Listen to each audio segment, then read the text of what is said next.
Halo bosku-bosku semuanya, kembali lagi bersama Mimin. Melanjutkan cerita novel Titisan Dewa Langit, di video kali ini akan tambah seru lagi dari video sebelumnya. Bagi bosku yang baru bergabung, ada baiknya menonton video sebelumnya, agar bosku lebih bisa memahami isi dari cerita novel kita yang seru ini. Oke lah, tanpa banyak omong lagi, bosku saksikan dan dengarkan baik-baik ceritanya. Sebelum lanjut, yuk di like dulu, dan di subscribe tentunya bagi yang belum, atau yang baru bergabung. Jika sudah, seperti biasa, siapkan kopi, siapkan posisi, langsung saja kita gaskui.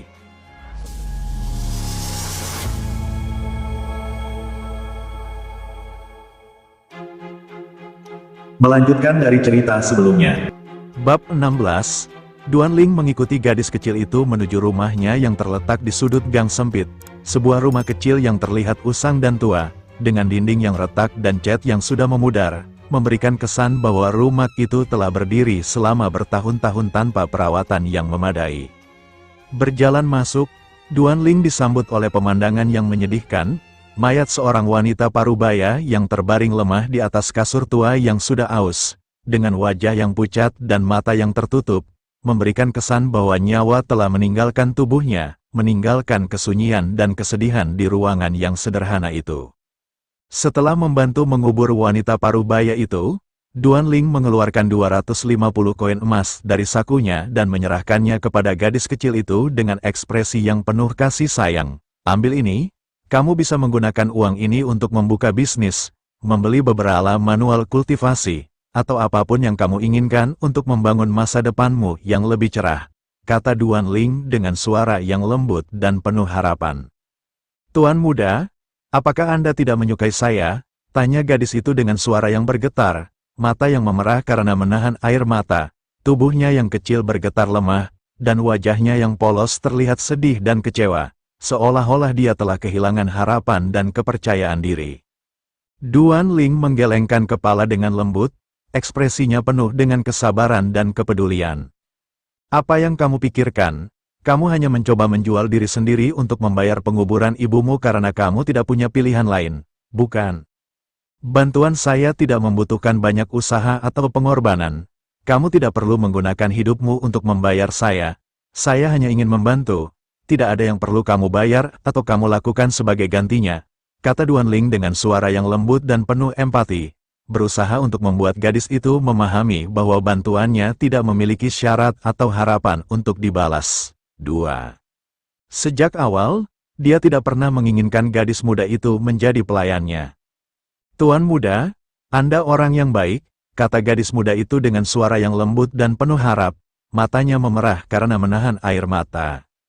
Tolong saya ikuti Anda, ibu sudah mati, dan saya tidak punya seorang pun yang tersisa di dunia ini. Lanjutnya, suaranya bergetar dengan sedih. Gadis muda itu kemudian mengulurkan tangannya yang kecil dan meraih lengan Duanling, memandangnya dengan mata yang penuh dengan kepercayaan dan harapan, seolah-olah dia telah menemukan satu-satunya harapan di dunia yang sunyi dan kosong setelah kehilangan ibunya.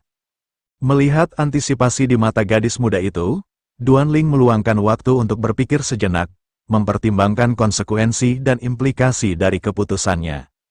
Setelah beberapa saat, dia akhirnya berkata dengan senyum lembut, "Baiklah, kamu bisa mengikutiku untuk pulang." Suaranya yang hangat dan penuh kasih sayang membuat gadis muda itu tersenyum lebar, dan matanya yang tadinya merah karena menahan air mata sekarang bersinar dengan harapan dan kegembiraan, seolah-olah dia telah menemukan sebuah kesempatan baru dan sebuah tempat yang aman untuk memulai kembali hidupnya. Terima kasih Tuan Muda. Satu ketika Duanling meninggalkan klan Duan sebelumnya, dia memang sendirian, tidak memiliki seorang pun yang menyertainya. Namun, kali ini, ketika dia kembali, dia tidak lagi sendirian, karena ada seorang gadis muda yang mengikutinya, memberikan kesan bahwa hidupnya telah berubah dan dia telah menemukan sebuah koneksi baru. Saat keduanya berjalan di halaman klan Duan, penampilan gadis muda yang sangat cantik dan anggun menyebabkan banyak murid keluarga Duan tidak bisa tidak menoleh ke arahnya, dan mereka mulai menebak-nebak identitas gadis muda itu dan hubungannya dengan Duanling. Mereka saling berbisik dan bertukar pandangan, mencoba memahami siapa gadis muda yang begitu cantik dan mengapa dia berjalan bersama Duanling. Dengan cepat, Keduanya tiba di kediaman Duan Ling, sebuah paviliun yang sederhana namun elegan. Di samping paviliun tempat Duan Ling tinggal, ada sebuah paviliun kecil yang tadinya ditempati oleh pelayan. Namun karena Duan Ling sakit dan statusnya di klan sangat rendah, dia bahkan tidak diberi pelayan untuk melayaninya. Sekarang, paviliun kecil itu terlihat kosong dan sunyi. Duan Ling menunjuk paviliun itu sambil berkata dengan senyum lembut, "Kamu akan tinggal di sana mulai sekarang, kamu bisa menggunakan paviliun itu sebagai tempat tinggalmu sendiri. Dan aku berharap kamu bisa merasa nyaman dan aman di sana." "Terima kasih, Tuan Muda," gadis itu mengangguk dengan senyum penuh syukur. Matanya bersinar dengan kegembiraan dan rasa terima kasih. Duan Ling mengangguk, kemudian dia berbalik dan akan berjalan menuju kamarnya. Namun, dia tiba-tiba berhenti dan menoleh kembali ke gadis itu. Matanya memandangnya dengan rasa ingin tahu. "Siapa namamu?" tanyanya dengan suara yang lembut. Seolah-olah baru saja teringat bahwa dia belum mengetahui identitas gadis muda yang telah mengikutinya ke klan Duan. Gadis muda itu tersenyum manis sambil berkata dengan suara yang lembut dan polos, "Nama saya Xia Xinxin, Tuan Muda." "Xia Xinxin," gumam Duan Ling, seolah-olah mencoba untuk mengingat nama gadis muda itu. Kemudian, dia mengangguk pelan dan berkata dengan suara yang lembut, "Baiklah, Siner. Kalau kamu butuh sesuatu, kamu bisa mencariku." Dia menggunakan nama panggilan, Siner, yang lebih akrab dan manis, membuat Xia Xinxin merasa lebih dekat dan nyaman dengan Duan Ling. Setelah mengatakan itu, Duan Ling berbalik dan berjalan menuju kamarnya, menutup pintu di belakangnya dengan lembut, seolah-olah meninggalkan Xia Xinxin untuk menyesuaikan diri dengan lingkungan barunya. Xia Xinxin memandang pintu yang tertutup, masih tersenyum manis, dan merasa bahwa dia telah menemukan sebuah tempat yang aman dan nyaman di samping Duan Ling. Setelah masuk ke dalam kamar, Duan Ling duduk bersila di atas tikar yang terletak di tengah-tengah kamar, menutup mata dan mengambil napas dalam-dalam untuk menenangkan pikirannya.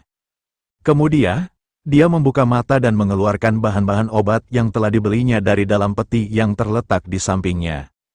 Bahan-bahan obat tersebut terdiri dari berbagai jenis tanaman langka dan mineral yang memiliki khasiat untuk memulihkan dan meregenerasi tubuh. Dengan gerakan yang hati-hati dan terampil, Duan Ling mulai meramu bahan-bahan obat tersebut menjadi cairan generasi tubuh, sebuah ramuan yang sangat langka dan berharga yang dapat memulihkan luka-luka internal dan eksternal, serta meregenerasi sel-sel tubuh yang rusak. Dia bekerja dengan fokus dan teliti, memastikan bahwa setiap bahan obat dicampur dengan proporsi yang tepat dan diolah dengan cara yang benar untuk menghasilkan cairan yang efektif dan aman untuk digunakan. Sementara itu, di paviliun kecil yang telah disediakan untuknya, Xia Xinxin mulai merapikan ruangan tempat dia akan tinggal mulai sekarang. Dia berkeliling ruangan, memeriksa setiap sudut dan memastikan bahwa semuanya dalam keadaan yang rapi dan bersih. Dengan gerakan yang gesit dan lincah, dia mulai mengatur barang-barang yang ada di ruangan, memasukkan pakaian dan barang-barang pribadi ke dalam lemari dan peti yang tersedia. Dia juga membersihkan jendela dan pintu, memastikan bahwa cahaya matahari dapat masuk dan menerangi ruangan dengan baik. Setelah selesai merapikan ruangan, Xia Xinxin mengambil napas dalam-dalam, merasa puas dan nyaman dengan tempat baru yang akan menjadi rumahnya untuk waktu yang lama. Bersambung, Bab 17. Pada saat ini, di kediaman keluarga Duan, sebuah berita mengejutkan menyebar seperti api yang membakar, membuat semua orang terkejut dan penasaran. Berita tersebut adalah bahwa bulan depan, seniman bela diri jenius keluarga Duan, Duan Jie, akan bertempur melawan putra patriark, Duan Ling.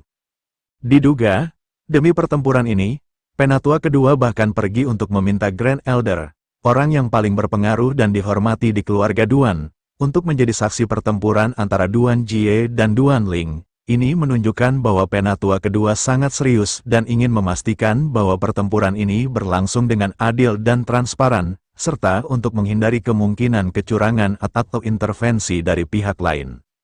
Berita tentang pertempuran antara Duan Jie dan Duan Ling menyebabkan sensasi yang cukup besar di keluarga Duan. Banyak anggota keluarga yang terkejut dan penasaran dengan keputusan Duan Jie untuk menantang Duan Ling, terutama setelah insiden di mana Duan Ling melumpuhkan lengan Duan Long.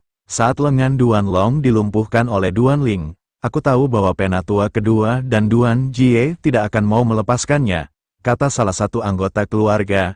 Siapa yang tahu kalau mereka akan bertindak begitu cepat, tambahnya.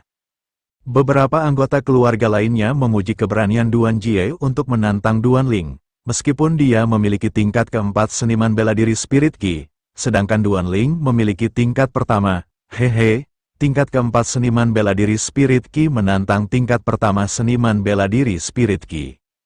Demi saudara lelakinya, Duan Jie benar-benar berusaha sekuat tenaga dan membuang semua harga dirinya, kata salah satu anggota keluarga. Namun, ada juga yang penasaran dengan reaksi Duan Ling terhadap tantangan Duan Jie. Saya ingin tahu apa yang dipikirkan Duan Ling untuk benar-benar menyetujui tantangan Duan Jie, tanya salah satu anggota keluarga. Beberapa anggota keluarga lainnya memprediksi bahwa Duan Jie tidak akan menunjukkan belas kasihan dalam pertempuran ini, dan bahkan jika dia tidak bisa membunuh Duan Ling, dia pasti akan melumpuhkannya. Duan Jie tidak akan menunjukkan belas kasihan dalam pertempuran ini, dan bahkan jika dia tidak bisa membunuh Duan Ling, dia pasti akan melumpuhkannya, kata salah satu anggota keluarga. Tidak ada yang memiliki harapan tinggi untuk Duan Ling dalam pertempuran melawan Duan Jie. Duan Jie adalah seniman bela diri jenius yang terkenal dari keluarga Duan, dengan potensi tak terbatas dan kemampuan yang luar biasa. Dia telah mencapai tingkat keempat dari tahap Spirit Ki pada usia 18 tahun, sebuah prestasi yang sangat langka dan menunjukkan kemampuan yang sangat tinggi. Dengan kemampuan dan pengalaman yang dimilikinya, banyak orang yang berpikir bahwa Duan Jie akan dengan mudah mengalahkan Duan Ling, yang masih relatif muda dan belum memiliki pengalaman yang cukup dalam pertempuran. Oleh karena itu, tidak ada yang memiliki harapan tinggi untuk Duan Ling, dan banyak orang yang berpikir bahwa pertempuran ini akan menjadi sebuah pertarungan yang tidak seimbang. Meskipun Duan Ling telah menunjukkan kemampuan yang luar biasa dengan mengalahkan Duan Long, yang berada di tingkat kedua dari Spirit Ki, menggunakan tinju badai langit yang aneh dan tangguh, tidak ada yang akan menganggap bahwa ia mampu mengalahkan Duan Jie. Bahkan saat itu, kemenangan Duan Ling atas Duan Long dianggap sebagai kejutan besar, tetapi banyak orang yang berpikir bahwa itu hanya karena keberuntungan atau kesalahan Duan Long, bukan karena kemampuan Duan Ling yang sebenarnya. Sementara seluruh keluarga Duan gempar tentang pertempuran yang akan datang antara Duan Jie dan Duan Ling, orang yang sebenarnya peduli dengan seluruh masalah ini tampaknya telah menghilang dari peredaran.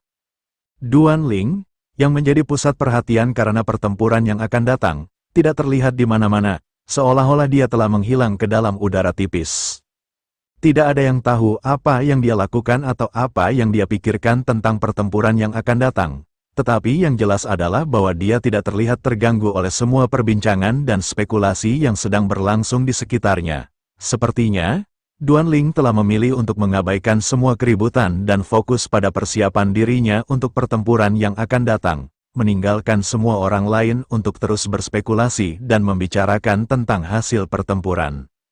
Di kediaman Duan Ling, di dalam kamar yang tenang dan sunyi, Duan Ling menatap cincin di jarinya dengan senyum tipis yang muncul di wajahnya.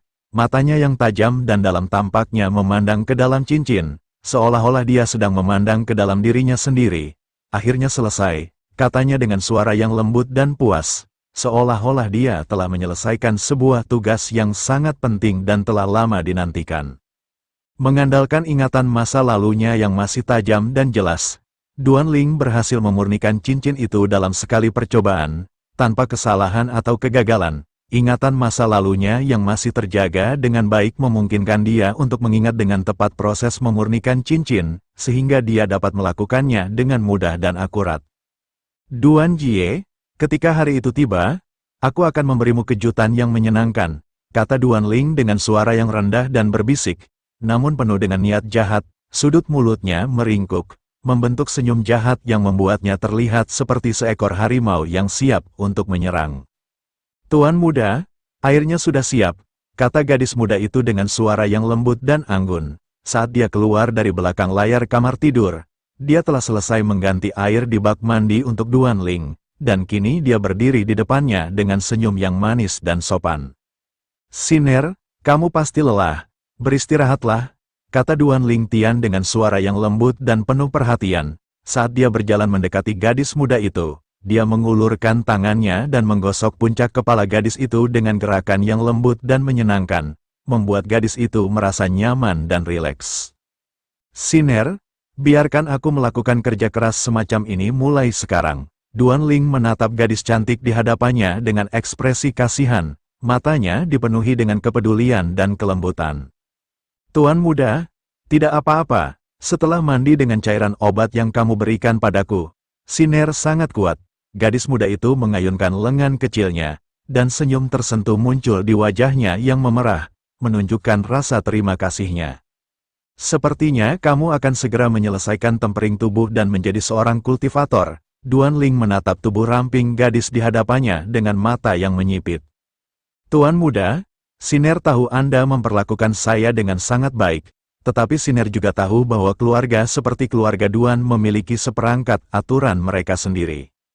Metode kultivasi tidak diizinkan untuk diteruskan dengan santai kepada orang lain, Siner berkata dengan bijaksana.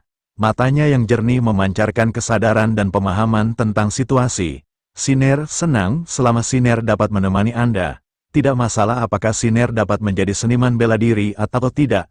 Tambahnya dengan senyum yang tulus, menunjukkan bahwa kebahagiaannya terletak pada kemampuan untuk melayani dan menemani orang-orang yang dicintainya. Bersambung, Bab 18, Gadis Bodoh. Jika aku ingin memberikan metode kultivasi kepadamu, tentu saja itu bukan metode dari keluarga Duan, kata Duan Ling dengan acuh tak acuh, namun dengan senyum yang mengisyaratkan bahwa dia memiliki rencana lain. Oke, kamu pergi dan istirahatlah. Aku akan datang mencarimu di kamarmu nanti malam. Dia memberi perintah dengan santai, membuat Siner merasa sedikit terkejut. Siner, kenapa wajahmu tiba-tiba memerah? Apa kau baik-baik saja? Duan Ling menggelengkan kepalanya dan tersenyum ringan. Matanya memancarkan kesadaran bahwa dia telah membuat Siner merasa tidak nyaman, namun juga menikmati reaksi gadis itu. Tuan muda, kamu sangat jahat, mengganggu Siner. Setelah diolok-olok oleh Duan Ling, gadis muda itu melarikan diri dengan cepat, meninggalkan Duan Ling yang tertawa terbahak-bahak. 2 minggu kemudian, Duan Ling duduk dengan nyaman di dalam bak yang penuh dengan cairan generasi yang berkilauan, membantu memulihkan dan meregenerasi tubuhnya. Dengan gerakan yang tenang dan terkontrol, dia menyatukan kedua tangannya dalam bentuk segel tangan yang unik, membentuk posisi yang kompleks dan rapi, siap untuk memulai latihan spiritualnya. Air di dalam bak mandi mulai berputar dengan kuat di sekitar tubuh Duan Ling, menciptakan pusaran air yang berputar cepat dan menghasilkan suara gemuruh lembut. Pusaran air itu semakin kuat, membentuk spiral yang menarik dan menunjukkan bahwa energi spiritual Duan Ling mulai bekerja. Cairan generasi tubuh berkumpul di jantung pusaran air, kemudian terus menyatu ke dalam tubuh Duan Ling dengan cepat dan efektif, membantunya meningkatkan proses kultivasi dan memperkuat tubuhnya. Energi regeneratif yang kuat dari cairan itu diserap oleh tubuh Duan Ling, mempercepat proses pemulihan dan pengembangan spiritualnya. Perubahan halus namun signifikan terjadi di tubuh Duan Ling setiap saat, menandai kemajuan yang stabil dalam proses kultivasinya. Darah kehidupannya menguat dan menjadi lebih murni, sementara otot-ototnya berdenyut dengan energi baru, menunjukkan peningkatan kekuatan dan ketahanan fisiknya. Setiap sel dan jaringan tubuhnya tampaknya beregenerasi dan diperkuat, mempersiapkan Duan Ling untuk mencapai tingkat kultivasi yang lebih tinggi. Duan Ling terus mempelajari dan mempraktikkan manual kultivasi 9 tubuh surgawi dengan tekun, berfokus pada mencapai perubahan pertama yang sangat penting dalam proses kultivasinya. Dengan ketekunan dan dedikasi, dia memperdalam pemahamannya tentang teknik-teknik kultivasi yang kompleks dan menerapkan prinsip-prinsipnya dengan cermat, berusaha untuk mencapai tingkat kultivasi yang lebih tinggi dan memperoleh kekuatan yang lebih besar. Ketika cairan generasi di dalam bak diserap sepenuhnya oleh tubuhnya, Duan Ling membuka matanya yang terpejam, dan sorot matanya yang tajam menembus kegelapan. Dengan gerakan yang tenang dan terkontrol, dia berdiri dan berjalan keluar dari bak mandi, meninggalkan cairan yang telah membantunya mencapai kemajuan signifikan dalam kultivasinya. Tubuhnya yang kuat dan tegap tampak lebih bercahaya dan penuh energi, menunjukkan bahwa proses kultivasi telah membawa hasil yang luar biasa. Saat dia dengan ringan mengepalkan tinjunya, Duanling merasakan kekuatan yang luar biasa mengalir melalui tubuhnya, seperti arus listrik yang kuat. Pada saat yang sama, jejak cahaya terang yang samar melewati mata Duanling. Level 2 Spirit Ki akhirnya menerobos. Duanling tersenyum puas, merasakan kekuatan baru yang mengalir dalam tubuhnya. Namun, di balik rasa puas itu, dia sedikit bingung. Saat dia berkultivasi, dia tidak menemukan tanda-tanda bahwa kuali kune akan muncul. Sebelumnya, ketika Duanling mencapai level 1 Spirit Ki, kuali kuno muncul dan membantunya menyelesaikan proses tempering tubuh, memperkuat dan memurnikan energi spiritualnya. Tapi mengapa sekarang, ketika dia mencapai level 2 Spirit Ki, kuali kuno tidak muncul seperti yang seharusnya? Pertanyaan ini mengganggu pikiran Duanling, membuatnya penasaran dan ingin tahu apa yang menyebabkan perbedaan ini. Apakah ada sesuatu yang berbeda dalam proses kultivasinya kali ini? Atau apakah ada faktor lain yang mempengaruhi kemunculan kuali kuno? Saat ini, Duanling hanya memiliki waktu 2 minggu sebelum pertempuran melawan Duan Jie, dan setelah itu, dia juga akan melawan Hao Jun. Jika dia terus berkultivasi dengan kecepatan saat ini, kemungkinan besar dia belum akan menerobos ke level 3 Spirit Ki ketika hari pertempuran tiba. Dan jika itu terjadi, maka menghadapi Duan Jie dengan hanya level 2 Spirit Ki sama saja dengan mencari pemukulan.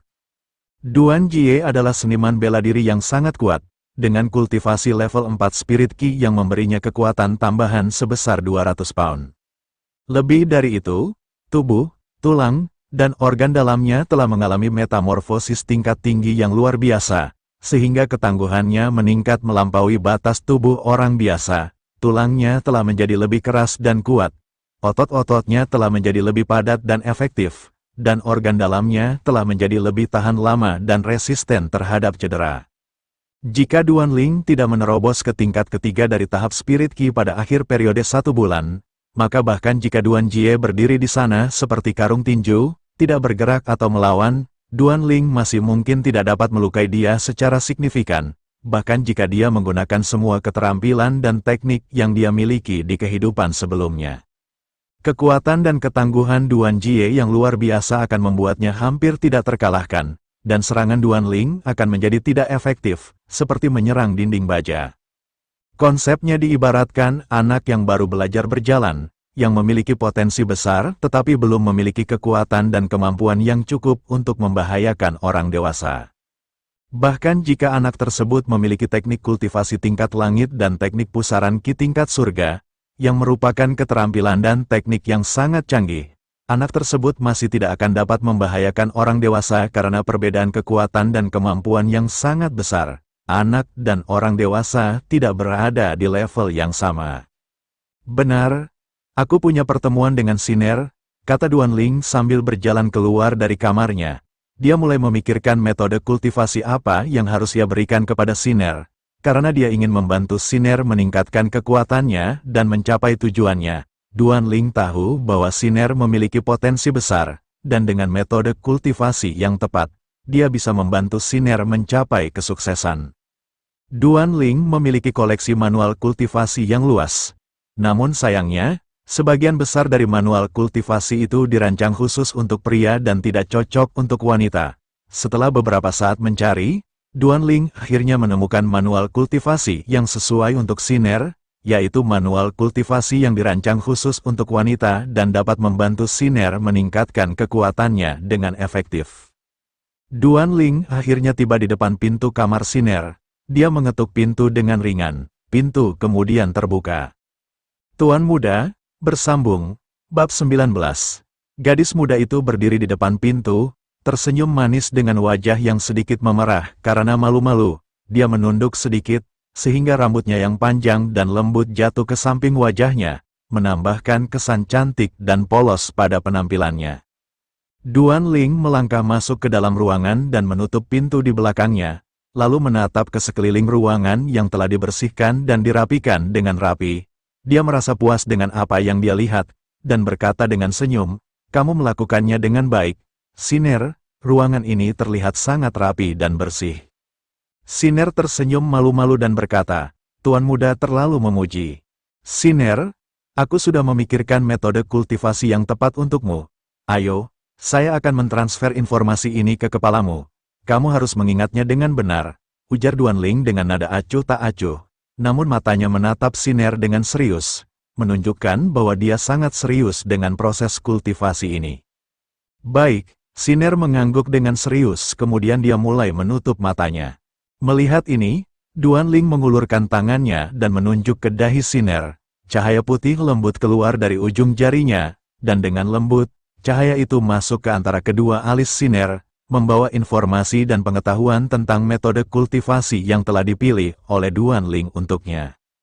Saat itu terjadi, Siner dengan cepat duduk dan mencerna informasi yang ada di kepalanya. Setelah beberapa saat, dia membuka matanya yang terlihat jernih dan penuh dengan pengetahuan baru. Dia menatap Duanling dengan ekspresi penuh kekaguman dan berkata dengan suara yang penuh dengan antusiasme, "Manual kultivasi kelas langit tingkat puncak, tarian pedang Dewi Es." Duanling tersenyum dan bertanya, "Bagaimana? Apa kamu sudah memahami cara mempraktikannya?" Siner tersenyum dan mengangguk, lalu berkata dengan nada yang sedikit ragu, "Aku sudah mengetahuinya, Tuan Muda, tapi ada satu hal yang tidak aku mengerti.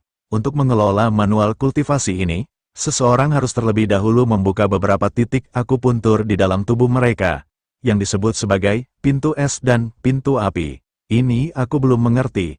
Bagaimana caranya membuka titik-titik akupuntur tersebut?" Mendengar ini, wajah Duanling membeku dan sudut bibirnya berkedut, menunjukkan bahwa dia merasa frustrasi. "Sial, aku melupakan ini," gumamnya dengan nada kesal, seperti tidak percaya bahwa dia bisa melupakan hal yang sangat penting seperti itu. Manual kultivasi tarian pedang Dewi Es memang memiliki cara pelatihan yang unik dan rumit, di mana seseorang harus menyerap energi alam dan merubahnya menjadi ki asal es yang kuat dan murni. Namun, untuk mencapai hal ini, seseorang harus membuka titik akupuntur pintu es di dalam tubuhnya, yang merupakan proses yang sangat sulit dan memerlukan kemampuan serta pengetahuan yang mendalam tentang jalur energi dan akupuntur tubuh. Dengan pengalaman Duanling, dia tentu saja tahu cara membuka titik akupuntur. Namun, yang menjadi masalah adalah, orang yang akan dia bantu untuk membuka titik akupuntur adalah seorang gadis muda yang cantik dan polos, Siner, dan yang lebih mempersulit lagi, titik akupuntur pintu es berada pada area yang sangat sensitif dan pribadi pada tubuh wanita. Sehingga Duanling merasa tidak nyaman dan ragu-ragu untuk melakukan proses pembukaan titik akupuntur tersebut. Melihat ekspresi rumit Duanling, Siner dengan polos dan tidak menyadari apa yang sebenarnya terjadi, bertanya dengan nada yang manis dan tidak berdosa, "Tuan Muda, ada apa? Apa Tuan Muda tidak ingin membantu?" Siner, matanya yang besar dan jernih menatap Duanling dengan penuh kepercayaan dan harapan, tidak menyadari bahwa pertanyaannya tersebut malah membuat Duanling semakin merasa tidak nyaman dan ragu-ragu. Setelah berpikir sejenak, Duanling berkata dengan nada yang sedikit kaku dan berusaha untuk menjaga jarak, "Aku hanya akan menunjukkan titik-titik akupuntur yang perlu dibuka. Selebihnya, kamu lakukan sendiri, oke?" Dia berusaha untuk menghindari kontak fisik yang tidak perlu dan memberikan Siner ruang untuk melakukan proses tersebut dengan mandiri, sambil berharap bahwa Siner tidak akan bertanya atau meminta bantuan lebih lanjut. "Baik, Tuan Muda," Siner tersenyum senang dan mengangguk, tidak menyadari ketegangan yang terjadi sebelumnya. Dalam hati Siner, dia benar-benar ingin menjadi seniman bela diri yang kuat dan tangguh. Dalam benaknya, begitu dia menjadi seniman bela diri, dia akan dapat melindungi orang-orang yang dicintainya, terutama Tuan Muda Duanling yang telah menyelamatkannya dan menjadi pelindungnya. Dengan semangat dan motivasi yang kuat, Siner mengikuti petunjuk Duanling dan duduk di tempat tidur, menghadapnya dengan ekspresi yang serius dan fokus. "Siner, titik akupuntur Jiu terletak 7 inci di atas pusar. Ya, itu di sini," Duanling menjelaskan dengan suara yang tenang dan profesional, sambil perlahan-lahan mengulurkan tangannya untuk menunjukkan lokasi titik akupuntur tersebut. Jarinya bergerak ke atas dan berhenti di atas pusar Siner, melalui pakaian tipisnya, dan menekan dengan lembut pada titik akupuntur Jiu, sambil berusaha untuk tidak melakukan kontak yang tidak perlu. "Siner, apakah kamu ingat itu?" Duan Ling bisa merasakan bagaimana jari-jarinya menyentuh tubuh Siner dengan lembut, dan dia tidak bisa tidak menyadari betapa halus dan sensitif kulit gadis itu. Dia berpikir tentang seberapa rentan dan polos Siner, dan dia merasa sedikit malu dengan reaksinya sendiri, sehingga dia tertawa diam-diam pada dirinya sendiri. Ya, aku sudah ingat, Siner menjawab dengan suara yang bergetar sedikit, sementara wajahnya memerah seperti apel yang matang, menunjukkan bahwa dia merasa sangat malu dan tidak nyaman dengan situasi tersebut. Duan Ling mengajarinya cara mengidentifikasi titik akupuntur satu persatu, sementara tangannya bergerak perlahan-lahan ke atas, menyentuh kulit Siner dengan lembut. Namun, gerakan itu menyebabkan tubuh gadis muda itu mulai bergetar dengan lebih intens, dan Duan Ling tidak bisa tidak menyadari bahwa jantungnya sendiri mulai berdegup dengan sedikit lebih cepat, menandakan bahwa dia juga merasa tidak nyaman dan terpengaruh oleh situasi tersebut. Meskipun Siner masih sangat muda, berusia 15 tahun, tubuhnya telah berkembang dengan sangat baik, menunjukkan bentuk yang indah dan menarik. Bagi Duan Ling, situasi ini merupakan godaan yang sangat kuat dan menggiurkan, membuatnya harus berusaha keras untuk mengontrol dirinya dan tidak terjatuh ke dalam perasaan yang tidak pantas. Setelah mencapai puncak kekuasaan sebagai Dewa Langit di kehidupan sebelumnya, kehidupan Duan Ling dapat digambarkan sebagai tidak terkendali dan penuh dengan kebebasan yang tak terbatas, di mana dia dapat melakukan apa saja yang dia inginkan tanpa harus memikirkan konsekuensi atau batasan. Tentu saja, itu hanya untuk hiburan sebagian besar waktu.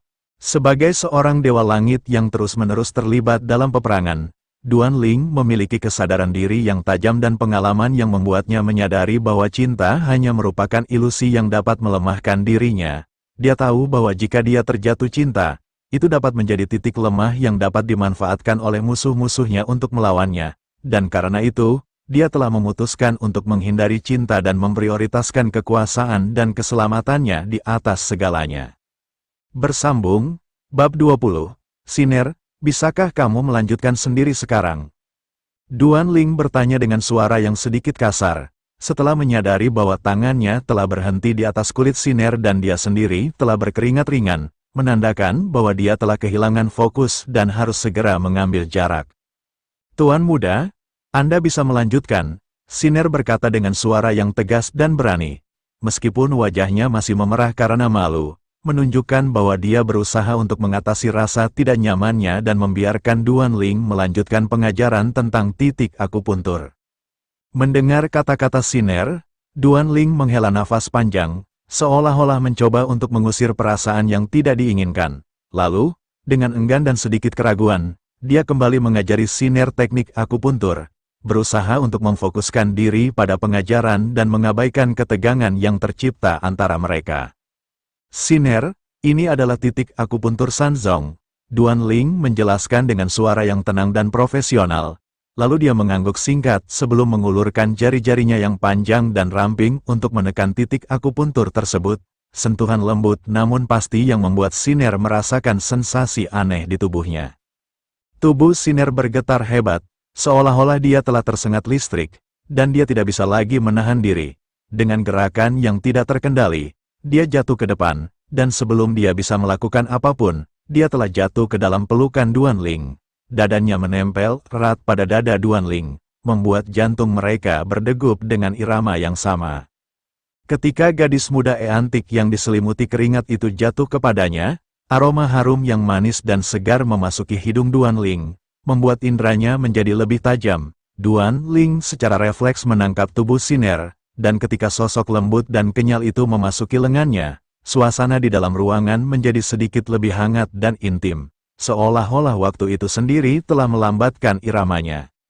Tubuh gadis muda itu bergetar hebat dan dia dengan malu-malu menundukkan kepalanya, sehingga dahinya secara tidak sengaja menabrak dada Duan Ling yang keras. Benturan itu menyebabkan wajah Duan Ling berubah, dan dia kemudian mengeluarkan suara tercekik yang teredam, seolah-olah dia sedang berusaha untuk menahan napasnya. Tuan muda, kamu baik-baik saja, kan? Gadis muda itu buru-buru mengangkat kepalanya, menatap Duan Ling dengan ekspresi yang penuh kekhawatiran dan sedikit panik. Matanya yang besar dan lembut dipenuhi dengan kecemasan, seolah-olah dia sangat khawatir bahwa dia telah menyebabkan cedera pada Duan Ling.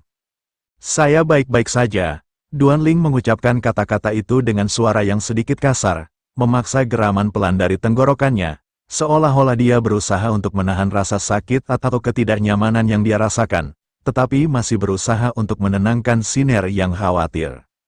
Gadis muda itu tampaknya telah menyadari sesuatu yang tidak pantas pada saat itu, sehingga dia dengan malu-malu menundukkan kepalanya, tidak berani menatap Duanling lagi. Wajahnya memerah karena rasa malu dan kesadaran yang tiba-tiba tentang posisi mereka yang sangat dekat dan intim. Siner, saya akan mencari tetua wanita untuk mengajarimu bagaimana mengidentifikasi sisa poin akupuntur. Saya harus pergi sekarang. Duanling Tian mengucapkan kata-kata itu dengan tergesa-gesa, lalu dengan enggan turun dari tempat tidur dan melarikan diri dari kamar, seolah-olah dia ingin menghindari situasi yang tidak nyaman dan memalukan yang baru saja terjadi, meninggalkan Siner yang masih terlihat malu-malu dan bingung. Setelah Duanling meninggalkan kamar gadis muda itu, dia menarik napas dalam-dalam, berusaha untuk menenangkan dirinya sendiri. Dia takut bahwa dia tidak bisa menahan diri dari melakukan sesuatu yang gila, karena dia tidak bisa mengingkari perasaan yang tiba-tiba muncul di dalam hatinya. Siner, yang berusia 15 tahun, masih seorang gadis yang belum mencapai usia dewasa, dan Duanling merasa bersalah karena telah memiliki perasaan yang tidak pantas terhadapnya, sehingga dia merasa perlu untuk menjauhkan diri dari Siner untuk menghindari melakukan sesuatu yang akan menyesalinya selamanya. Pada saat itu, Duansang masuk ke dalam halaman, Duanling, dan saat melihat wajah Duanling yang memerah dan terlihat tidak biasa, dia mengerutkan keningnya dengan rasa penasaran dan sedikit kekhawatiran. Ekspresi Duanling yang tidak biasa itu membuat Duansang merasa bahwa ada sesuatu yang tidak beres, dan dia tidak bisa tidak bertanya-tanya apa yang telah terjadi pada putranya. Namun saat Duansang melihat Siner yang berjalan keluar dari paviliun dengan wajah memerah dan terlihat malu-malu, Duansang akhirnya mengerti apa yang telah terjadi. Dia melirik Duanling dengan tatapan aneh, seolah-olah dia sedang memikirkan sesuatu yang tidak terduga, dan ekspresi wajahnya berubah menjadi campuran dari kejutan, kekhawatiran, dan sedikit kecurigaan terhadap putranya. Ayah, ada yang harus aku lakukan. Aku akan kembali ke kamarku. Duanling mengucapkan kata-kata itu dengan tergesa-gesa, ketika dia memperhatikan tatapan Duansang yang penuh makna dan sedikit menghakimi. Duanling tertawa malu-malu, merasa tidak nyaman dengan situasi itu, dan buru-buru kembali ke kamarnya, seolah-olah dia ingin menghindari pertanyaan atau komentar lebih lanjut dari ayahnya tentang apa yang telah terjadi dengan Siner. Sebagai seseorang yang berpengalaman, Duansang tidak bisa menahan tawanya ketika dia memikirkan situasi yang baru saja terjadi. Sepertinya putranya, Duanling, telah dewasa dan mulai mengalami perasaan-perasaan yang biasa dialami oleh pria muda. Patriark, Siner menunduk dengan hormat ke arah Duansang, wajahnya masih terlihat memerah dan sedikit malu-malu, tetapi dia berusaha untuk mempertahankan sikap yang sopan dan hormat sebagai seorang pelayan di hadapan Patriark Duansang. Duansang tersenyum lebar, matanya berkilat dengan kesenangan. Jadi kamu adalah gadis kecil yang dibawa oleh putraku, memang sangat cantik, katanya dengan suara yang hangat dan penuh dengan kekaguman. Putraku ternyata memiliki mata yang bagus. Tidak heran dia bisa menemukan seorang gadis yang secantik kamu. Tambahnya, membuat Siner semakin merasa malu-malu dan terlihat memerah. Pada saat itu, suara Duanling terdengar dari dalam paviliun, terdengar jelas dan tegas. Ayah, tolong minta bantuan Penatua ke-9 untuk membantu Siner membuka titik akupunturnya, katanya. Seolah-olah dia ingin mengalihkan perhatian dari situasi yang tidak nyaman sebelumnya dan kembali fokus pada tujuan awal, yaitu membantu Siner mengembangkan kemampuan spiritualnya. Suara Duanling terdengar dengan jelas, membuat Duansang dan Siner memperhatikan permintaannya. Duansang mengangguk dengan senyum yang hangat. Baiklah, ayah akan memanggil Penatua ke-9 kemari, katanya, setuju dengan permintaan Duanling dan ingin membantu Siner secepat mungkin. Dengan itu, Duansang berbalik dan memanggil seorang pelayan untuk menyampaikan pesannya kepada Penatua ke-9, membuat Siner merasa lega dan berterima kasih atas bantuan yang akan diberikan. Bersambung, dan sayangnya cerita kita harus berakhir di sini. Jangan lupa like dan subscribe bagi yang belum, agar Mimin makin semangat uploadnya. Terima kasih dan sampai jumpa lagi di video kita berikutnya.